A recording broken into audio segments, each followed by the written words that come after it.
Hey guys, Dolphin here. One of the most prevalent overarching issues negatively affecting America today, in my humble opinion, is that most Americans have terrible problem-solving skills. This problem is exacerbated and perpetuated by our own leaders, press, officials, and social commentators who, for the most part, seem to be under the impression that assigning blame and pointing fingers amounts to the end-all be-all of solving pretty much any given problem, and even those few individuals who are able to move past the scapegoating phase get stuck in the foolish notion that any problem can be solved by simply dumping money on it. How we got to this point has a great deal to do with our own complacency and lack of self-discipline, but it's never too late to start doing things right. In the long ago, I was discussing the NASA space program with a coworker when he lost his cool for a moment and went on a rant that had the unexpected effect of making me reconsider a lot of things about the world that I live in. I don't remember the exact wording of what he said, but it had to do with the ballpoint pens in space and went something like this. American astronauts wanted a pen which would write in zero gravity so that they could take notes on the research they did in space. So they dedicated about $10 million over approximately 10 years to develop a pressurized ballpoint pen to write in space with. Meanwhile, Russian cosmonauts simply bought pencils which worked just fine. Years after this conversation, I had become highly aware of the deplorable lack of basic problem-solving skills that we have in America by watching news and events, both public and private, which emphasized this point.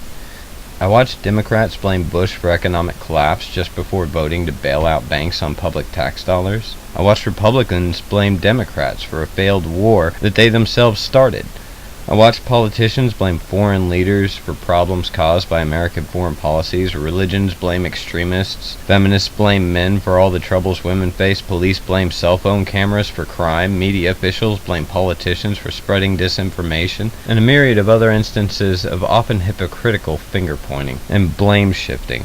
Yet never heard anyone coming up with any solutions for any of the problems that they were discussing unless it required the investment of money and resources above and beyond the fundamental scope of the problem.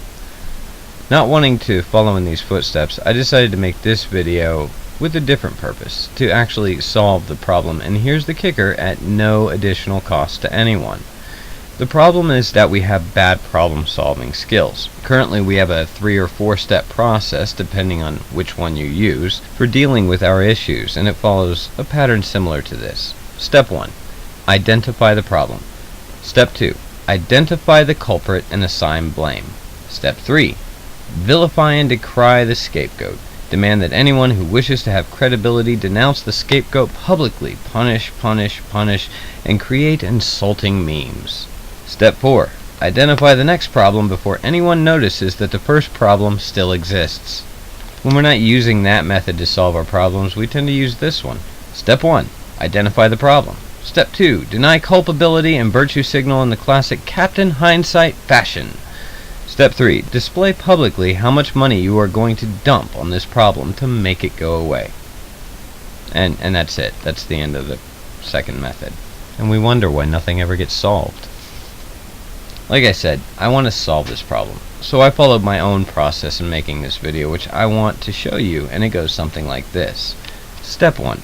Identify and define the problem. Step 2. Identify and define the parameters of the problem. Step 3. Brainstorm potential solutions for the problem, which apply to the full set of parameters created in Step 2. Step 4.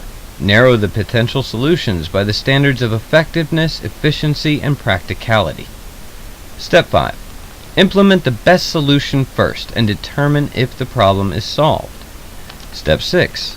If Step 5 fails, move to the next best solution and repeat Step 5. Repeat Step 6 wherever necessary. So here's the deal. As far as assigning blame to the individuals who caused your problem, that is not part of problem solving. It is a matter of enforcing justice. And before that should be considered, the problem in question should be solved. You know, maybe you're like me and you're tired of hearing about who's to blame and problems presented by people who don't want to offer solutions to those problems, and maybe you're not. I've often found that occasionally, things which I fundamentally already knew or understood didn't seem to affect my way of thinking until somebody pointed them out to me, and I found myself thinking, that's true. I knew that already. I just haven't been implementing it in my way of thinking. And on those occasions, I'm grateful for the reminder.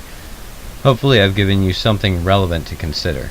Maybe I've even solved some bad habit you had in your own problem-solving methods. Then again, maybe all I've done is babble incoherently into a microphone for the past however many minutes it's been with no effect.